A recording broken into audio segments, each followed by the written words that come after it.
topics that I wasn't able to include in our previous modules. So I'll be explaining about that, and also I would like to share with you things you need to know before taking your test and what you need to do while taking your test. So I hope it's going to be very helpful for you, and let's get started. And now we are going to discuss about the important point that will help you to ace the IELTS reading module. Remember that you need to write your answers on the answer sheet. What it means is that you have to write down the answers on the answer sheet as you do the reading test, which means while you're reading your passages, you need to write down your answers to your answer sheet. Sometimes students think that they will have extra time to do so, just like in the listening portion of the test. However, you will not be given extra time to transfer your answers. So you have to use your time wisely and make sure while you are reading your passages, you are transferring your answers to your answer sheet. Another important point to keep in mind is that you do not need to read the reading passage first. It is a mistake to read the passage first without reading the questions. Also, some questions require you to find specific details in the passage without your knowledge of the entire content. So you don't need to know and read the entire content sometimes. When you see some questions, you automatically can go back and find specific words in the passage and locate some information that you need for answering some questions. Remember that some tasks only require you scan for specific information in the text. So do not begin reading the passages first. Reading text in logical order. So here we have the following sentence that gives a suggested order in which to look at the information in any of the three parts of the reading test. As you remember, our three parts of the test, it's our three passages. So our sentence here states the following: to have bright prospects, intelligently answer each question. So as you see on this page, we are going to discuss three words we have from this from the sentence.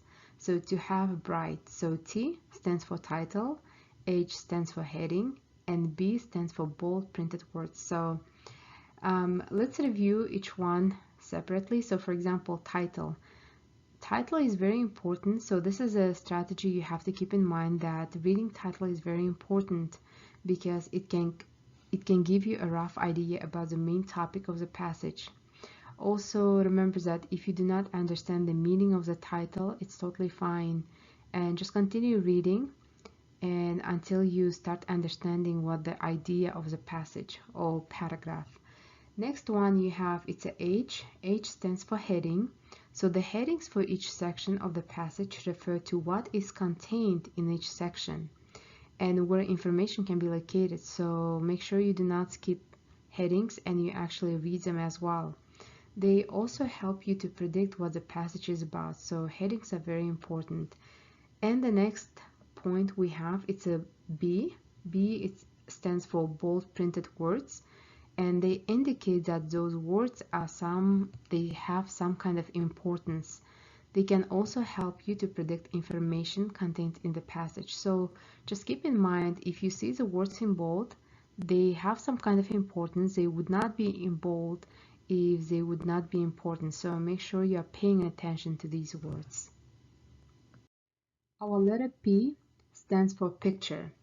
As you remember, it is said that a picture is worth 1,000 words. It's a beautiful quote, but this is very true. Remember that you always need to look at illustrations, figures, tables, graphs, and diagrams that accompany a reading passage. They often summarize, add important detail, or make information in the passage clearer. For example, if you do not understand the passage and you look at the diagram or picture you have, that can help you to answer the question. So that's why do not ignore the pictures or diagrams or graphics presented. So make sure you study them very well too. Our letter I stands for instructions. So remember that the instructions contain important information as well, and you must read it. And if you do not read the instructions, you will almost certainly answer some of the questions in the wrong manner. The instruction may also contain clues about the information contained in the passage. So make sure you read your instructions, and especially some of them tell you how many words exactly you need to write down in your answer sheet. For example, sometimes it can be one word, sometimes two or three, so it depends on your task. And next letter we have, it's an A, so A stands for answers. So you have to keep that in mind. So what kind of answers do you need to give? So just think about that and ask yourself this question. The instructions will tell you. So we are going back to our letter I, which talks about instructions. That keeps that in mind.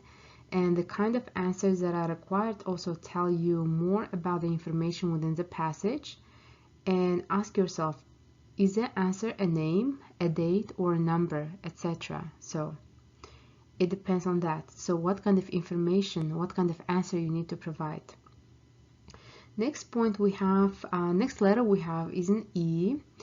It stands for example. So the example not only provides you with the correct way to answer the questions, it also tells you in summarized form more about the passage itself. You are not wasting time by examining the example and the answer it gives. So a lot of times, for example, you don't understand the main idea and it has a lot of technical terms and you're not sure about the vocabulary. But if you read your example, you can actually understand better the main idea. So maybe if you don't understand the main idea or reason you have presented, so try to read the example. So examples, they always follow with transition words such as like for example, or it can be for instance. There are different ways to present it, but make sure you don't ignore them and you try to read them as well. And the last one we have, it's a letter Q, which stands for questions. So finally, the questions themselves provide valuable hints about the ideas contained in the passages, as well as specific information to look for on your first reading. So remember these letters, remember your sentence that I read for you previously, and that will help you to keep in mind these important points.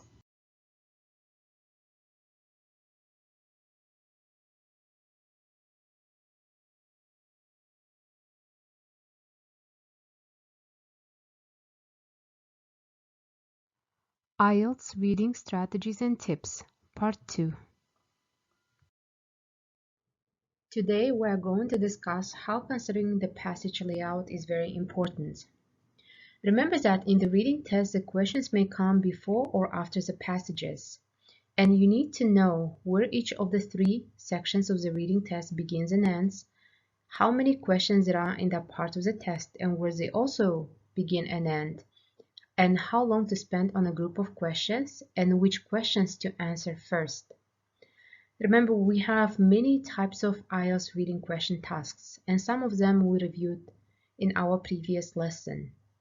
As you remember, there are matching headings with paragraphs, short answer questions, identifying information with yes, no, true, false, or not given questions, and we have different notes, summary, table, flowchart, completion, matching phrases, identification of a writer's point of view, multiple choice, questions, sentence completion, and classification. So we have different types of tasks, and knowing how to answer specific task is very crucial. So before taking your test, you have to make sure you understand the passage layout and how to approach each type of task. And now we are going to discuss one of the most common strategies in the reading, which is scanning the reading passage.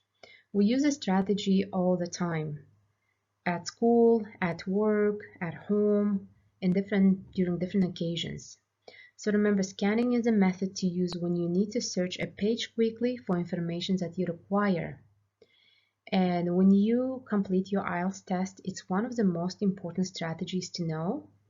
And try to make sure that you practice to scan as much as possible, because during the reading test, as you remember, you'll be given 3 large passages to read and you'll not have enough time to read them all carefully. So a lot of times you would have to scan your passages, go back to your questions, and then go back to your passage again and identify specific information and answer the question. Also, you can follow the tips below. So for example, you can skim the passage quickly for the general information. Then you can scan the passage for the specific information. As you remember, specific information is numbers, data, names, etc. Then you can sweep your eyes across the page slowly and smoothly. And it's a good idea to start at the top left and work your way across down the page. Do not read every word and do not rush. Also, guide your eyes with your finger or pen. I always try to use my pencil when I scan some passages, and when I find some specific information that I'm looking for, keywords, I always circle them. It helps me to go back and identify the answer. And occasionally stop for a moment to read something important and continue skimming back and forth. And now we're going to discuss how to read and identify the topic sentence first. A reading passage consists of a number of paragraphs, each of which has a main idea or topic that tells the reader more about the main topic of the passage. The topic sentence is usually, but not always, the first sentence of the paragraph. You can try to use the following order when you look for a topic sentence. First, you can check the first sentence, then the second sentence, and then the last sentence. And remember, if you didn't discover the topic sentence of the paragraph, you probably have to read the whole paragraph to find out what it is about. Remember that introduction has a main idea or topic of the entire passage, so pay close attention to your introduction and try to understand it. If the passage is an argument, it should state writer's opinion. Also, it's important to remember that conclusion often summarizes the main points of the passage and is often worth reading directly after looking at the introduction. And now we are going to review how to read around the keywords and phrases. Sometimes the answer to the question can be found without a detailed reading of a paragraph that might contain the answer.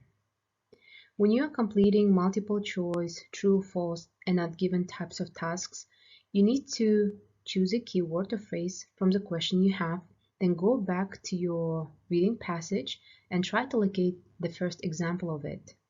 Try to read the words around it and discover the answer. Read the sentence that the keyword or phrase is within, and if it's necessary, you also can read sentences before and after. That can help you to identify correct information.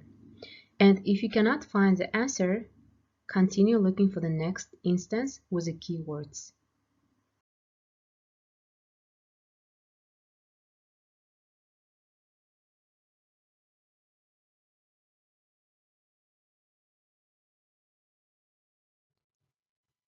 IELTS Reading Strategies and Tips, Part 3. Before you take your test, try to read as much as possible in English. You can read variety of topics from variety resources. For example, you can read some tourist information brochures, maybe some government reports, scientific research reports, which might not sound very exciting, but it can be very helpful for you. You can also read some health and safety brochures, newspapers, news, special interest magazines. So for example, if you are into fashion or you like learning more about the cars and engines or maybe sports, you can try to read such information in English. So try to read as much as possible, especially for the IELTS exam. It will be helpful for you if you read a little bit more about colleges and universities, some information about admission and how to pass certain tests. And another important point for you before taking your test is keeping a notebook of the words you learn. Try to write these words in a sentence and try to put these words into a paragraph. For example, learning words in context, not from a list. Don't be afraid to guess meanings as well. A lot of times when students try to guess the meaning, they are almost 80-90% correct. So learn how to predict and how to guess. This is a very important skill to have. Also know that the types of questions found in the IELTS exam. So not knowing what kind of types of question you are going to have is going to be the biggest challenge for you to pass this test. And another important point for you to keep in mind before taking your test is knowing the type of information asked about on the Ielts. Know how to make predictions, so I mentioned that previously. So predicting, especially while you are listening or reading, this is a very important aspect of being successful. And again, know how to skim and scan the passages in order to look quickly for information. So skimming and scanning are the most important two strategies that can help you successfully pass your reading section. During the test, keep in mind that you need to read the title and any headings first, and you have to make sure you make predictions about the topic. Next, make sure you look over the questions quickly, make predictions about content and organization. After that, read the passages at a normal speed. Don't get stuck on parts or words you don't understand. When you answer the questions, don't spend too much time on the ones you don't feel sure about. Make a guess and go on. After you have answered all the questions, you can go back and check the ones you are not sure about. But don't spend more than 20 minutes on each passage. The last passage is longer and more complex than the first two, so remember that you need to save time for it. So probably that would be a good idea to spend 15 minutes for passage 1 and 2. So that would be 30 minutes in total, and the rest of your time you can spend for your final passage because that's going to be the most difficult one. Be sure to write your answers on the answer sheet before the 60 minutes are up. This is very important. You will not have extra time to transfer your answers. I mentioned that earlier, so keep in mind you have 60 minutes, and within the 60 minutes you have to read your passages and transfer your answers to your answer sheet. If the instructions ask you to use no more than 3 words to complete an answer, do not write more than 3 words. You will lose your points. And the final thing you have to keep in mind that you need to learn and understand true, false, not given, and yes, no, not given questions. A lot of times students get confused about them and they think they are the same, but as I explained to you earlier, they are very different and you have to make sure you know how to differentiate them. So, and actually they are the most difficult questions on the test, so make sure you practice so you can feel more confident when you are taking your test. And that's what we learned today, guys, and this is our final module for the reading. And you can go back and pause on some slides and review slowly, take notes, but I hope this was very helpful for you. And I know with a lot of practice and knowing how to approach each task, you are going to do a great job.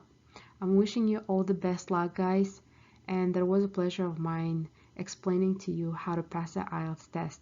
Thank you so much.